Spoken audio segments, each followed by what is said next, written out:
રાજકોટના અગ્નિકાંડ પછી અમદાવાદની કોર્પોરેશન પણ દોડતી થઈ છે।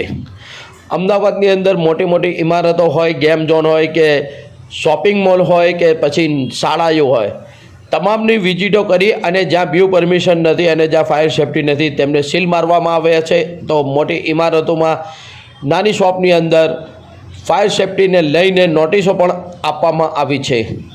આવો અમે વાત કરીશું ફાયર વિભાગના અધિકારીથી, એ શું કહી રહ્યા છે આના વિશે। કેટલી દુકાનો નોટિસ આપવામાં આવી? Ahmedabad fire brigade emergency services ડિપાર્ટમેન્ટની DFO ઝોન 4ની જે સરપ્રાઇઝ ફાયર સેફ્ટી ઓડિટ છે એની માસ અવેરનેસ ડ્રાઈવ ચાલી રહી છે, જેથી કરીને રાજકોટ ફાયર એક્સિડન્ટ થયેલ છે એવો ફરીથી અમદાવાદ શહેરમાં ન થાય અને થાય તો તાત્કાલિક ધોરણે કંટ્રોલ થાય તે માટે fire ઇન્સ્પેક્શન્સ, prevention, protection point of view કરવામાં આવેલ છે। અત્યારે ગઈકાલે શાહપુર એરિયા, આજે ગોમતીપુર એરિયા, એમ અલગ અલગ એરિયાનું અમે સરપ્રાઇઝ ફાયર સેફ્ટી ઓડિટ છે। જે બિલ્ડિંગ પાસે ફાયર સેફ્ટી NOC છે, સિસ્ટમ છે અને ઇમ્પ્રુવમેન્ટ કરવાની શું જરૂર છે તેની અમે એડવાઇઝરી નોટિસ આપીએ છીએ। અને જે નથી એમને શું સૂચના આપશો તમે? જી, એઝ પર Gujarat fire prevention life safety measures act, national building કોડના આધારે જે પણ ધારાધોરણ છે ફાયર પ્રિવેન્શન પ્રોટેક્શન સિસ્ટમ લગાવવાની જરૂર છે એ અમે એડવાઇઝરી નોટિસ આપતા હોઈએ છીએ।